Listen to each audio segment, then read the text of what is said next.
Stashing changes. Git stashing is a useful feature that allows you to temporarily save your uncommitted changes without making a commit.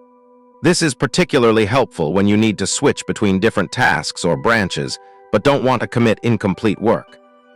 Basic stash commands. Git stash. This command saves your current uncommitted changes, both staged and unstaged, and reverts your working directory to match the last commit. Git stash. Git stash list. This shows all the stashed changes in your repository, displaying them in chronological order with descriptions. Git stash list. Git stash pop. This applies the most recent stash and removes it from the stash list. Git stash pop. Git stash apply. This applies a specific stash without removing it from the stash list, allowing you to apply the same stash multiple times. Git stash apply stash name. Git stash drop. This deletes a specific stash from your stash list. Git stash drop stash name. Practical examples. Let's walk through some common scenarios where stashing is useful. Example 1. Switching branches temporarily. You're working on feature branch, but need to check something on main. After fixing the urgent bug, switch back to feature branch. Example 2. Managing multiple tasks. You're working on a feature but need to test something quickly. Make quick changes for testing. Switch back to original work. Example 3. Working with multiple stashes. Create first stash.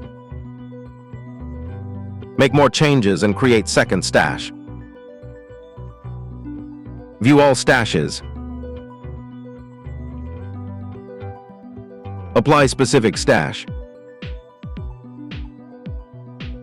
Drop a specific stash. Advanced stash commands. Git stash save message. You can add a descriptive message to your stash. Git stash save fixing authentication bug. Git stash show. This shows the changes in the most recent stash. Git stash show. Git stash show p. This shows the full patch of the most recent stash. Git stash show p. Git stash branch name. This creates a new branch from a stash and applies it. Git stash branch new feature stash. Stash with conflicts. When applying stashes, conflicts may occur if the files have been modified in both the stash and the current working directory. In this case, you'll need to resolve the conflicts manually, then stage and commit the resolved files. Can you answer these questions? 1. What is the main purpose of Git stash, and when would you use it? 2. How does Git stash pop differ from Git stash apply in terms of stash management? 3. What happens to your stash changes if you run Git stash pop multiple times? 4. Can you have multiple stashes at the same time? How do you manage them? 5. What is the difference between Git stash save and just Git stash? 6. Why might you want to use Git stash branch instead of Git stash apply? 7. What are the potential risks of using stashing in a collaborative environment? 8. How can you see what changes are included in a specific stash without applying it? 9. What happens to your staged and unstaged changes when you run Git stash? 10. Can you apply a stash to a different branch than where it was created?